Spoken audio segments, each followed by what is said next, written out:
তো আজকে হবে পালং শাকের ঘন্ট। সেজন্য পালং শাকটা কুটে ধুয়ে রেখেছি, আর এখানে রয়েছে সবজি, আর এখানে মশলাটা এখনো বাটা হয়নি। তো চলো আসছি রেডি করে সব কিছু। তো আজকে আমি চলে এসেছি পালং শাকের ঘন্ট রান্নার জন্য। তো মশলাটা আমি ফার্স্ট রেডি করে নিয়েছি। এতে আছে পেঁয়াজ, আদা, রসুন, শুকনো লঙ্কা, গোটা জিরে, গোটা ধনে দিয়ে ভালো করে, আর টমেটো রয়েছে দিয়ে ভালো করে পেস্ট করে নিয়েছি এটা।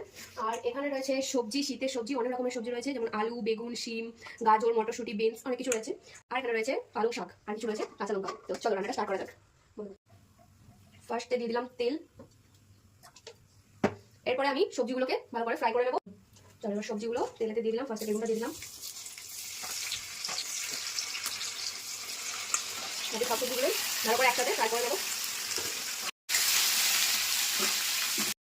দিয়ে দিলাম আর লবণ। এরপরে সবজিগুলো হালকা করে ভেজে নিয়েছি, এরপর আমি এটা টমেটো করে তুলে নেবো। শীতের সবজি, বিভিন্ন রকম কালারফুল সবজি, তো বেশ ভালোই লাগে খেতে শীতকালে। তেল দিলাম ফার্স্টে করাতে।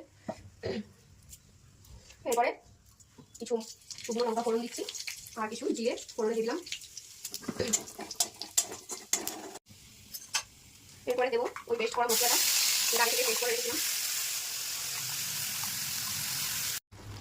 এরপরে সবজিগুলো এর সাথে দিয়ে দেবো মশলাটার সাথে। তো মশলাটাই দেখো ভালো করে কষানো হয়ে গেছে।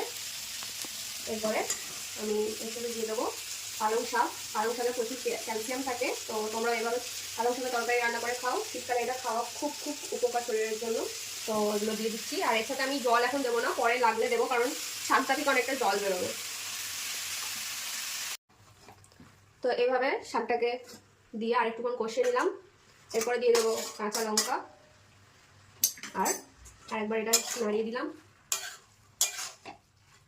এরপরে দিয়ে দেবো ঢাকনাটা। তো তরকারিটাতে আমি একটু জল দিয়েছিলাম, এই দেখো প্রায় হয়ে এসেছে, আর একটুক্ষণ হবে। তার আগে আমি কিছু ধনে পাতা এখানে ছড়িয়ে দিলাম, কারণ শীতকালে সবজি মানে ধনে পাতা মাস্ট। শুধু সবজি নয়, মাছ, মাংস, ডিম, যে কোনো তরকারিতে ধনে পাতা দিলে খুবই ভালো লাগে। ব্যাস, আমার রান্না প্রায় কমপ্লিট। কেমন হয়েছে তোমরা জানিও।